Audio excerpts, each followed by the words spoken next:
Jadi wasilah syaitan itu syahwat. Wa innama taqwa asyahwat bil ukli wa syurbi. Dan sesungguhnya kuatnya syahwat itu dengan makan dan minum. Jadi syahwat itu makin kuat, syahwat itu makin tidak terkontrol, itu sababia banyaknya makan dan minum. Walizalika qala sallallahu alaihi wasallam, karena demikian tersebut baginda Nabi bersabda, inna syaitona la yajri min ibni adam majrodan. Sesungguhnya setan itu dia sungguh berjalan daripada anak Adam itu sebagaimana berjalannya aliran darah. Fatoyiku majariyahu bilju'i, maka sempitkanlah tempat berjalannya setan itu dengan cara melaparkan diri. Lapar dengan kelaparan beda. Kan ada hadis, ada ungkapan lagi, babul as-saumu babul ibadah. Yang namanya puasa itu adalah pintunya ibadah. Kemudian mengetuk-ngetuk pintu Allah itu dengan cara alju, yaitu lapar. Beda, lapar dengan kelaparan beda. Orang kalau kelaparan gak khusyuk ibadah gitu ya. Tapi orang kekenyangan juga sama, nggak bakal khusyuk ibadah. Sehingga yang dimaksud lapar di sini adalah sering-sering puasa. Jadi yang namanya setan itu tempat berjalannya aliran darah, dan aliran darah itu akan akan mudah menjadi tempat perjalanan setan ketika kemudian orang itu selalu menuruti syahwat dalam makan dan minum. Walizalika qala sallallahu alaihi wasallam, dan karena yang demikian tersebut bersabda bagi Nabi sallallahu alaihi wasallam di Aisyah, kepada istri beliau Siti Aisyah radhiyallahu anha, dawimi qur'aba bil jannah. Jadi Rasulullah pernah pesan gini sama Siti Aisyah, dawimi karena perempuan, dawimi dawamkan oleh engkau wahai wanita, wahai perempuan, qur'al babil jannah, mengetuk pintu surga. Jadi kan orang kalau misalkan kita mau bertamu, kemudian orang yang ada di rumah yang ingin ditamukan tadi ada penghuninya cuman di dalam, terus kita diem aja depan pintu sampai pagi juga bakal dibukain. Tapi ketika kita ngetok begitu ya, kita ketok, sekalipun orang ini tidur, lama kelamaan dia akan terusik dari tidurnya. Kemudian dia akan membukakan pintu untuk kita yang mengetuk. Jadi kata Rasul begini, dawimi qur'aba bil jannah, dawamkan oleh engkau wahai perempuan untuk selalu mengetuk pintu surga. Qalat bimaza, kemudian Siti Aisyah bingung apa yang dimaksud pintu surga. Qala sallallahu alaihi wasallam bilju, dengan cara melaparkan diri. Beda lapar dengan kelaparan. Wasayati fadluju'i fi kitabi syar'i ta'am, nanti terkait masalah keutamaan lapar itu nanti dibahas dalam kitab syar'i ta'am walajihi min rubu'il mukhlikat. Falamma kana as-saum 'alal khusus qam'an li syaitani wasaddan limasalikihi wa tadyiqan limajarihi, istahaqqa at-takhsisu binisbati ila Allah azza wa jalla fa bi qami aduwillahi nasratullahi subhanahu.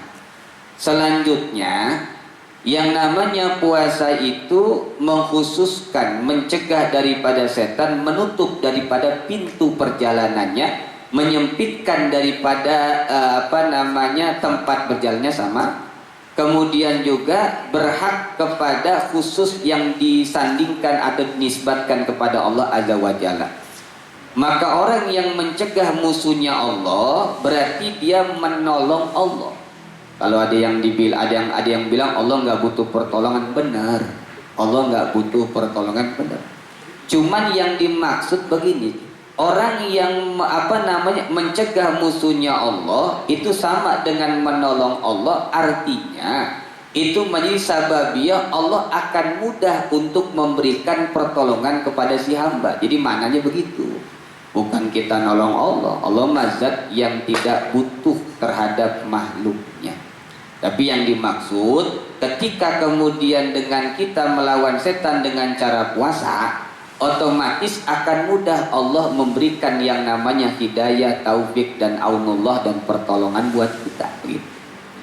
Wa nasirullahu ta'ala mauqufun ala nasrati lahu, sedangkan pertolongan Allah itu akan mauquf, artinya itu barometer tolak ukurnya atas pertolongan kita kepada Allah.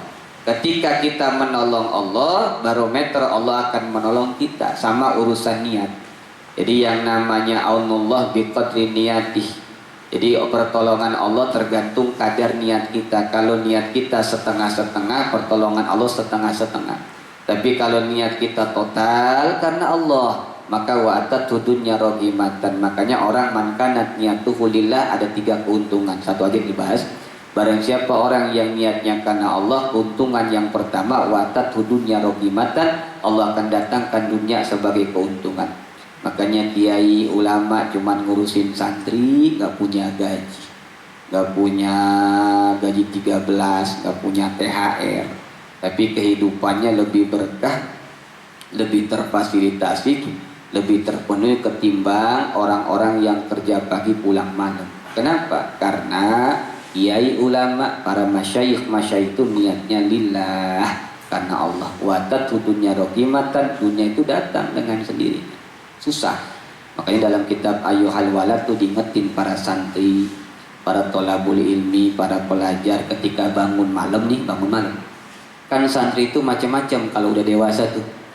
Ada yang ke kiai minta ijazah, ini minta wiridan, ini macam-macam. Ada yang minta wiridan kalau kebetulan dia punya usaha, usahanya biar lancar. Kalau kemudian minta wiridan ceramah biar banyak panggilan. Ada yang kemudian ijazah hikmah biar banyak tamunya. Kan kalau banyak tamunya banyak yang amplop, banyak yang ngasih. Nah wiridan santri itu macam-macam. Maka kata Imam Ghazali, fawaidun laka. Tuh, fawaidun laka. Tapi tujuannya kita bangun malam wiridan ngamalin ijazah daripada guru, itu niatnya adalah levelnya di anak keturunan bakal disoleh dan solehakan. Wa idza halat fil waqti amaratu, itu berkah kalau nempelnya di waktu di umur bakal dipakai taat ibadah ke Allah.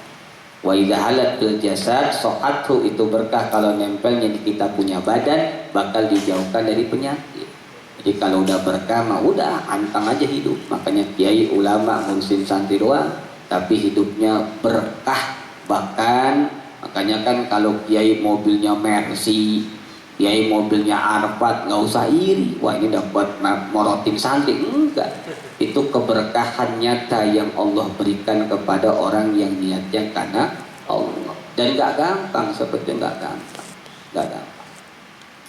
Makanya barometer pertolongan Allah itu tergantung kita menolong Allah kagak. Dalam arti begini, ketika kemudian kita melawan adullah, setan, berarti kita memudahkan Allah akan memberikan pertolongan kepada kita. In tansurullah yansurkum wa yasbit aqdamakum. Wallahu alam bimuradi. Jikalau engkau menolong Allah, maka Allah akan menolong engkau, kan begitu. Fal bidayatu bil juhdi minal abdi. Maka yang pertama dengan sungguh-sungguh daripada seorang hamba, wal jaza'u bil hidayati minallahi azza wa jalla. Sedangkan balasan dengan hidayah Allah itu akan datang dengan sendiri. Kesungguhan dari seorang hamba yang taat kepada Allah itu akan memudahkan Allah memberikan balasan berupa yang namanya hidayah. Walizalika qala Allah Ta'ala, dan karena demikian tersebut Allah berfirman, walladzina jahadu fina lanahdiyannahum subulana.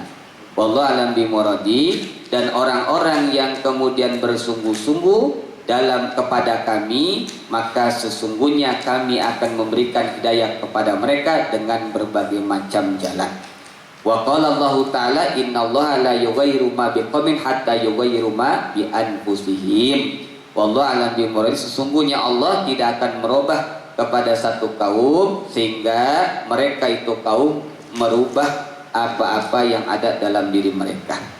Wa innaman at-taghyir taksiru syahawat, dan sesungguhnya berubahnya itu memperbanyak yang namanya syahwat. Bahia murtawi syayatin, yang namanya syahwat itu tempat menghinakannya setan. Wa mar'ahum, tempat mengembalanya setan. Famadamat muhsibatun,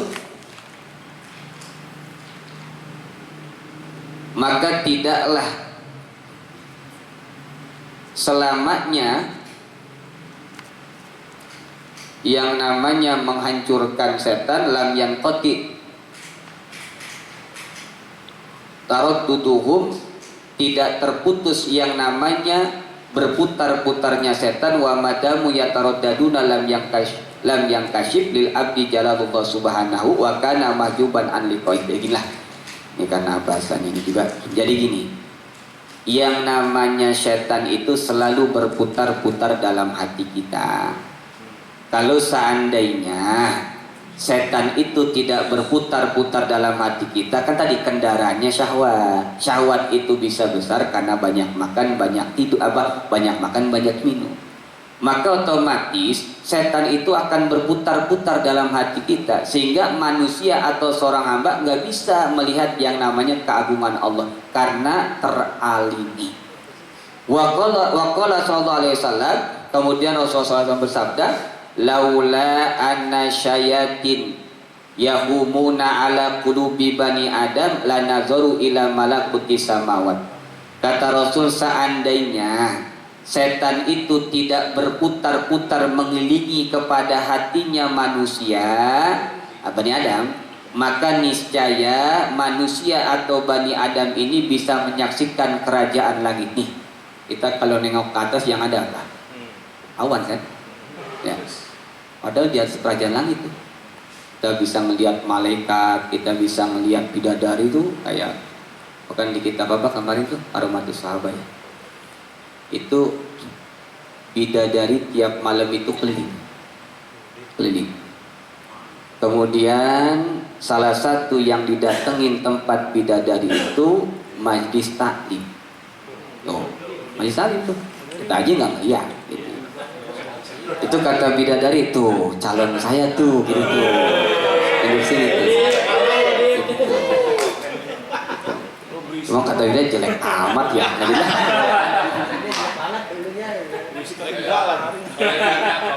Kalau seandainya hati kita ini nggak dikelilingi sama setan, gitu ya. Kata Rasul, lana daru ila malakuti samawat, maka niscaya kita bisa melihat kerajaan langit, tembus gitu kan. Makanya para ahli-ahli Allah, para wali-wali Allah, para kekasih-kasih Allah itu ya bukan wajar, artinya merasakan ibadah nikmat kayak apa, taatnya kayak apa, sekedipan mata nggak pernah maksiat kayak apa. Kenapa? Tembus dia bisa melihat kerajaan langit. Jadi sebuah kenikmatan yang nggak bisa digambarkan. Ya cuman berhubung kita masyahwat diturutin, puasa cuman ketemunya Ramadan aja, itu juga baru dapat 3 hari udah mikirin lebaran berapa hari lagi. Tapi kan sebab yang namanya puasa itu kan nanti ada tuh, ada puasa awam gitu ya, ada puasa khusus, ada puasa khusus ya. Puasanya orang awam puasa model kita, yang cuma nahan lapar, minum, tidak berhubungan suami istri, tidak melakukan perkara yang muftir membatalkan puasa, model awam. Kalau puasanya orang khusus itu puasa bukan sekedar menahan lapar, minum dan muftir, tapi juga menahan pandangan mata, telinga, mulut, hati dan mulut, hati dan organ tubuh yang lain dari perbuatan yang tidak ada ridhonya Allah. Kemudian yang paling tinggi ada puasa khusus. Orang yang puasanya istimewa, paling istimewa, teristimewa. Itu puasa bukan sekedar menjaga organ pandangan organ tubuh, kemudian bukan menjaga perkara muftir saja dan juga organ tubuh nih, tapi juga menjaga hati. Bahkan kata Imam Ghazali, puasanya khusus nih, ketika begini aja nih, begini pagi-pagi udah bilang, ntar buka pakai apa? Batal puasanya. Ntar bukan pakai apa ya? Kemarin udah kolak ini, sekarang itu baru pikiran begitu tuh batal puasanya. Itu puasa khusus kita nggak sanggup gitu. Nggak sanggup apalagi semua makanin semua. Ya artinya likulli maqalun maqamulah. Jadi tiap orang itu ada maqam, ada tiap ucapan ada maqamnya. Nah, jadi berhubung hati kita selalu dikelilingi sama setan, kita nggak bisa menyaksikan malakutis samawat.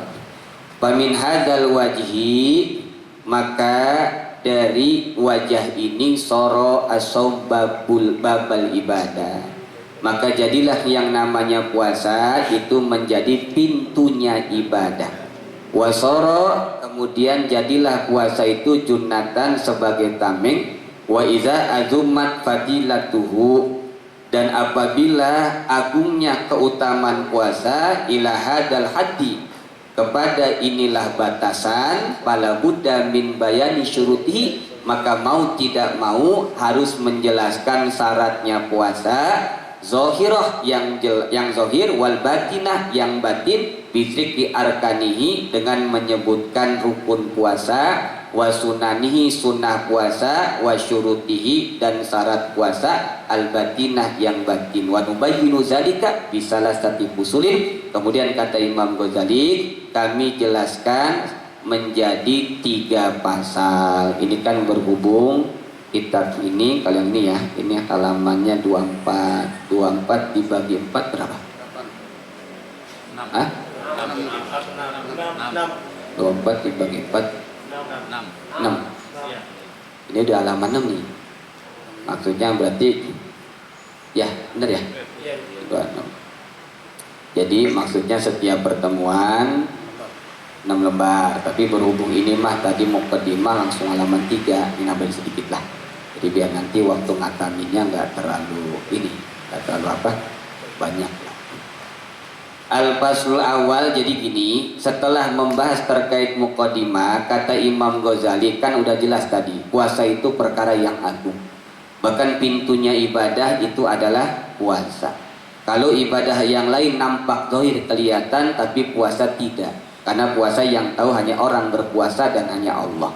Sehingga puasa yang benar-benar puasa itu tujuannya karena Allah, berarti pahala ganjarannya pun spesial. Nah, berhubung kemudian udah dibahas tuh dari sekian hadis ayat Quran, kata Imam Ghazali, berarti puasa ini bukan perkara kecil, perkara besar. Keutamaannya itu bukan perkara kecil, perkara besar. Nah, berhubung perkara yang agung, perkara yang besar, berarti wajib dalam hal ini. Yang namanya urusan puasa harus dijelaskan syaratnya, harus dijelaskan rukunnya. Artinya fakulu man bighayri ilmi ma'mun dan seterusnya. Yang namanya ibadah itu kalau nggak pakai ilmu berarti tidak sah. Kan kalau kata Imam Ghazali dalam Ayyuhal Walad itu apa tuh? Al ilmu bila amal jununun. Ilmu yang tidak diamalkan junun, gila. Sedangkan wal amalu bila ilmi la yakunu. Sedangkan amal yang tidak disertai ilmu itu nggak ada apa-apanya, nggak punya nilai, dianggap nol. Jadi yang namanya ilmu jangan jadi barang koleksi. Kadang-kadang rajin ke kiai, ke ustadz minta wiridan aja. Itu wiridan oleh setumpuk udah setebel buku yang itu. Tapi yang diamalin mah nggak ada satu-satu juga. Jadi yang namanya ilmu itu bukan barang koleksi, bukan buat pajangan, tapi diamalkan. Sebab kata Imam Ghazali, ilmu yang tidak diamalkan jununun, seperti orang gila. Sedangkan orang yang beramal tanpa ilmu la yakunu, dia nggak ada nilai, nggak punya apa-apa. Jidat aja sampai hitam. Tapi sholat rukun sholat nggak double. Artinya sholatnya mau ribuan rokat nggak bakal ada nilainya. Makanya dalam hal ini Imam Ghazali ya mau nggak mau wajib, berarti dijelaskan syarat dan rukunnya. Al-Faslul awal, pasal yang pertama, fil wajibati wa sunati zahira wa lawazimi bi ifsadih. Pasal yang pertama menjelaskan tentang kewajiban-kewajiban, kesunahan-kesunahan yang zahir dan kewajiban dengan rusaknya puasa. Amal wajibatu zahira fasitatun, adapun kewajiban-kewajiban yang zahir dalam hal puasa nih ya, Itu ada 6 perkara. Al-awwal, yang pertama, muraqibatu awali syahri Ramadan. Yang pertama, menunggu awal bulan Ramadan. Wa dzalika bi ru'yatil hilal. Yang namanya menunggu datangnya awal bulan Ramadan itu dengan melihat hilal. Fa in gumma fastikmalu salasina yauman min Sya'ban. Maka ketika terjadinya mendung, maka sempurnakan 30 hari bulan Sya'ban. Berhubung bulan ini Sya'bannya 29, pas kemarin hari Selasa ngadain sidang isbat malam Rebo. Ditambah cuacanya mendung, secara hisab hitungannya masih di bawah ufuk -1. Kemudian secara wana bi ru'yah al-ilmah. Jadi kata Imam Ghazali, yang dimaksud sumu li ru'yati wa aftiru li ru'yati itu al-ilmu. Jadi maksudnya begini, kalau orang yang belajar ilmu falak kemudian tahu prosedurnya seperti apa, maka orang ini akan bijak gitu loh. Kadang-kadang gini, kalau saya pribadi begini ya, mohon maaf. Kadang-kadang orang nggak belajar ilmu falak, nggak ngerti prosedur seperti apa, udah paling jago aja dah nentuin puasa, menentuin lebaran. Nggak begitu. Ada yang namanya etika dalam menyampaikan, dalam mengajak, kemudian dalam memberikan sebuah keterangan. Jadi yang namanya ru'yat, adanya orang itu bisa ngeruyat hilal itu bohong, kalau nggak pakai hisab itu bohong.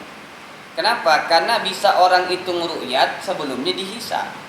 Karena hisab itu untuk menentukan patokan tempat ru'yat yang betul itu di mana. Dia ada di manzilah berapa, ada di burut berapa, posisinya ada di sebelah mana.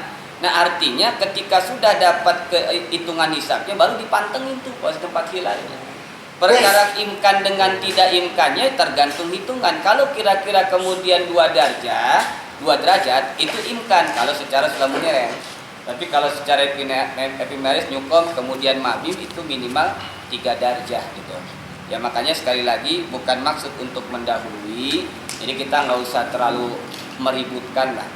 Kalau tahun ini ya, tahun ini ada kemungkinan lebaran beda.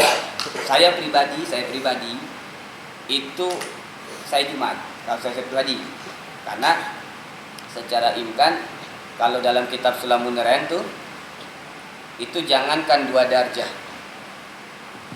Jangankan 2 darjah, 2 derajat, 1,5 1 saja. Itu buat orang yang ngitung ya justru boleh. Tapi tidak dipublikasikan. Ada orang nanya, "Pak, kapan puasa?" Ya kalau saya Jumat, misal gitu tuh.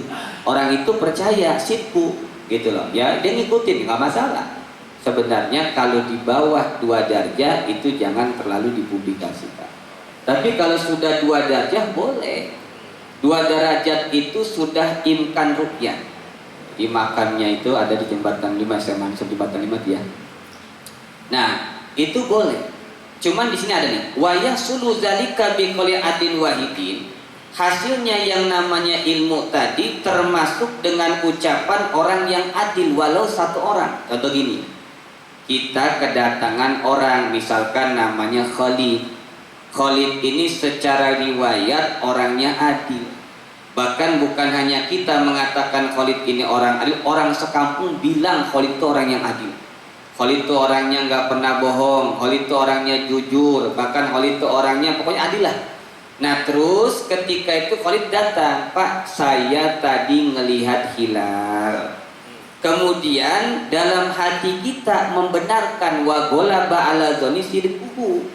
Membenarkan kemudian, oh berarti Khalid benar nih. Kenapa? Karena secara riwayat Khalid adil. Kemudian dalam hati kita geretak kalau kita membenarkan perkataan Khalid itu benar. Maka wajib kita besok berpuasa. Kenapa? Yang ngomong itu 1 orang adil. Cuman ada nih, wala yasqutu khilalu syawal ila biqali adlaini ihtiyatan lil ibadati. Nah, cuman kalau untuk nentuin lebaran itu kata Imam Ghazali ya, itu harus dengan ucapan 2 orang adil. Kejadian tahun kemarin. Saya tahun kemarin sempat prediksi kalau Lebaran itu beda. Nah, berhubung Menteri Agamanya kan baru tuh, Asing Numan. Lihat sidang isbat, ternyata dari mulai Sabang sampai Merauke itu yang ngelihat hilal cuma satu orang Aceh, satu orang Aceh. Kemudian oleh Menteri Agama diputuskan besok Lebaran. Ingat, saya kaget itu karena hitungan Islamudera itu cuma 2 derajat. Ternyata dalam kitab ini itu kalau bisa untuk hilal Syawal itu kalau bisa biqolin adlai. Jadi dengan ucapan 2 orang yang adil, nggak cukup 1 orang. Alasannya apa? Ihtiyatan lil ibadati, kehati-hatian dalam ibadah. Tapi gimana kalau 1 orang dong? Itu boleh. Ada namanya fikih itu kan khilaf. Ada yang mengatakan 1 orang juga boleh, Lebaran juga. Cuman kalau di kitab ini itu kalau Lebaran minimal 2 orang adil, kalau puasa boleh 1 orang adil. Wa man sami'a adlan wa wasaqa bi qouli wa qala ba'ala dzonis tidaqu lazimu as-saum tadi dari basi. Wa illam yaqti al-qadi. Menteri Agama tidak memutuskan besok Lebaran. Menteri Agama tidak memutuskan besok puasa. Tapi ternyata kita puasa. Tapi ternyata kita Lebaran. Dengan apa yang kita jadikan acuan? Karena kita kedatangan Khalid. Khalid ini ngomong sama kita, Bang, tadi saya ngelihat hilal. Kemudian dalam hati kita membenarkan. Walaupun kemudian Khalid ini mengatakan melihat hilal, kemudian Khalid mungkin tidak laporan kepada Kodi dalam ini pemerintah. Kemudian pemerintah memutuskan Lebarannya lusa, puasanya lusa, tapi kita mendengar langsung dari orang yang adil dia melihat hilal, hati kita membenarkan, kita wajib puasa besok. Kita wajib Lebaran besok, sekalipun Menteri Agama tidak memutuskan. Falyatabi kullu abdin fi ibadati maujibadoni. Maka sebaiknya mengikuti tiap-tiap orang, tiap-tiap hamba dalam ibadahnya sesuatu yang menetapkan dugaannya. Zon itu gini, dalam bahasa hati itu kan ada yang namanya yakin 100%, ada yang namanya zonun 75%, ada yang namanya syakun 50-50, 50-50, ada yang namanya wahmun 25%. Jadi zon itu sifatnya udah mendekati yakin. Ada orang kemudian ibadah, kemudian orang ini sudah ijtihad dengan kondisi keterbatasan, kemudian dia ijtihad, timbullah yang namanya zon. Maka zon ini bisa menjadi patokan dalam menetapkan dia punya ibadah, termasuk dalam urusan menetapkan puasa. Jadi sekali lagi memang gini, kalau di dalam kitab Sulam Modern tuh ar-ru'yat amrun am, kemudian hisab amrul khos. Jadi yang namanya ru'yat itu perkara umum, sedangkan hisab itu perkara khusus. Artinya apa? Orang yang ru'yat itu bisa dilihat oleh semua orang. Orang yang nggak bisa ngitung palak, bukan ahli hisab, kalau misalkan dia punya mata, kemudian dia pantengin di tempatnya posisi hilal yang benar, semua orang bisa melihat hilal itu nampak. Tapi kalau orang yang namanya hisab itu orang yang khusus. Terus gimana buat kita? Buat kita anggap kita ini orang awam, termasuk kita semua orang. Memang yang aman itu ikut pemerintah. Tapi tidak lantas kemudian kita menyalahkan kepada mereka yang berpuasa, yang berlebaran dengan patokan hisab. Kalau kemudian hisabnya ternyata 2 derajat saja, itu sudah imkan ru'yat. Artinya posisi yang namanya hilal yang dikatakan dalam hadis sumu biru'yati wa aftiru biru'yati, makna ru'yah kata Imam Ghazali itu al-ilma. Al-ilma timbul, ilmu itu timbul dari sebuah keyakinan. Keyakinan itu timbul dari sebuah yang namanya pemahaman ilmu. Dan dalam kajian yang namanya penetapan daripada hilal ini, itu dibahas atau dipelajari dalam ilmu hisab. Jadi kita udahlah masing-masing aja. Cuman gini, kalau saya pribadi nggak terkait namanya Muhammadiyah, bukan masalah kita beda paham, bukan. Nah, karena ternyata tahun ini mereka itu pindah metode atau pindah rujukan yang tadinya wujuhul hilal, mereka menggunakan wujuhul global. Jadi di mana satu dunia nih ada yang melihat hilal dijadikan patokan ikut berpuasa.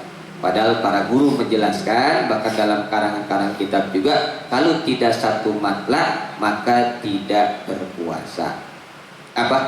Berbeda berpuasanya. Wa idza ru'iyal al-hilal bi baldatin wa lam yura bi ukhra wa kana bainahuma aqallu min marhalataini. Misal begini, ada satu daerah dengan daerah yang lain, contoh di Jakarta ngadain ru'yatul hilal. Ini di sini mana biasanya? Di Cakung masih enggak? Katanya udah ke ini Harta Gading itu. Oh, ini di Masjid Hasyim Asy'ari. Nah, itu dan Mogot. Misalkan di sini mengadakan pengamatan hilal ya. Terus ke daerah Kerawang Barat. Dari posisi Dan Mogot Jakarta Barat ke Kerawang berapa kilo? Berapa kilo Pak Haji?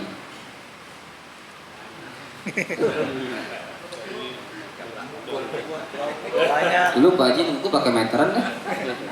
Ya, sekitar 30 kilo lah. Lebih. Kerawang Timur berapa? Jawan dulu aja. 60 lah. 60. Sini Bogor aja udah. Subang berapa? Lebih barang bisa. Gini maksud saya gini. Marhalaten itu 2 marhalah, ukuran orang sholat boleh jamak qashar, ya kan? Ya, anggaplah 90 kilo. Misal begini, saya begini. Di Jakarta ngadain ru'yatul hilal, di Kerawang ngadain ru'yatul hilal. Maksudnya pengamatan hilal gitu, pengamatan hilal ru'yah. Terus dipantengin. Ternyata misalkan di Kerawang mendung, ya kan? Mendung. Kan awan tuh nggak semuanya itu bloknya di Kerawang semua. Kan Jakarta pakai ini apa? Kayak pengaturan dalam Bukan. Jakarta kan kemarin pakai ini biar awannya ke daerah yang banjir. Diatur. Ya, jadi Jakarta terang tuh ceritanya. Ternyata di Jakarta terlihatlah hilal. Ada orang adil disumpah kan begitu. Ya. Tapi di Kerawang nggak kelihatan hilal. Nih, maksud dalam kita begini nih. Wa idza ru'iya al-hilalu bi baldatin wa lam yura bi ukhra wa kana bainahuma aqallu min marhalatain wajaba asum alal kulli. Jakarta ada yang melihat hilal, di Kerawang nggak melihat hilal. Maka Jakarta besok puasa atau Jakarta besok lebaran, ini kan puasa-puasa lebaran ya. Maka di Kerawang wajib besok lebaran, besok puasa. Oh enggak? Karena antara Jakarta dengan Kerawang masih marhalatain. Masih di bawah marhalatain itu. Kecuali kalau sudah lebih dari 90 kilo. Misalkan di Indramayu dah. Indramayu nggak kelihatan, Jakarta kelihatan. Jakarta yang besok puasa. Indramayu lusanya, kenapa? Istiqmal Syabannya. Karena posisinya lebih dari 2 marhalatain tadi, 9. Jadi gitu maksudnya. Wa in kana aktsaru kana likulli baldatin hukmuha wala yata'addal wujud. Jadi enggak sembrono dalam perkara mewajibkan, maksudnya begini. Artinya kalau sudah lebih dari 90 km itu masing-masing aja. Yang sana ngelihat ya besok puasa, yang sana nggak ngelihat ya lusanya puasa, kan begitu. Tapi kalau posisinya masih dalam satu marhalatain, masih dalam jarak 90 km masih di bawah itu, maka yang ini ngelihat berarti yang lainnya ke bawah semua.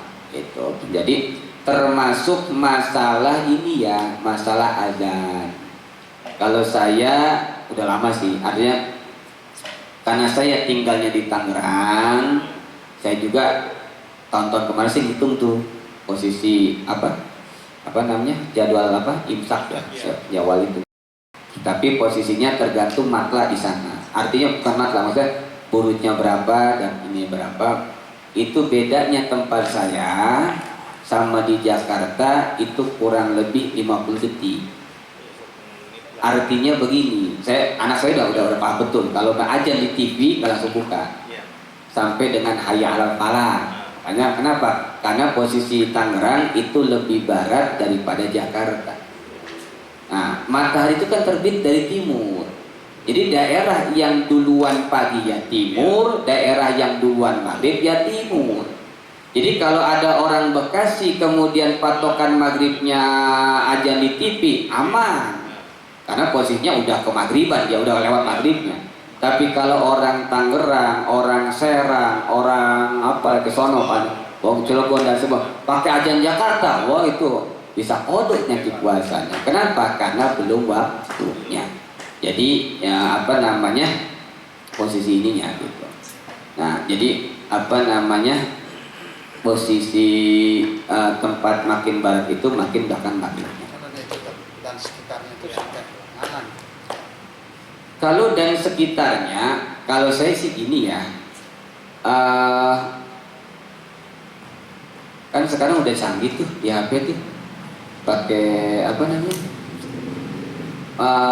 aplikasi koordinat tuh, kita klik daerah kita berapa, nanti ketahuan tuh koordinatnya. Kalau ibarat kata lintangnya bujurnya berapa, kalau dalam bahasa Palak tuh burutnya berapa, kemudian arut balatnya berapa, dihitung. Bisa pakai rumus sinus kosinus ya? Enggak Rumah sekolah. Asani annya wallahu a'lam bishawab. Al-Fatihah. Kurang lebihnya mohon maaf. Wassalamualaikum warahmatullahi wabarakatuh. Waalaikumsalam.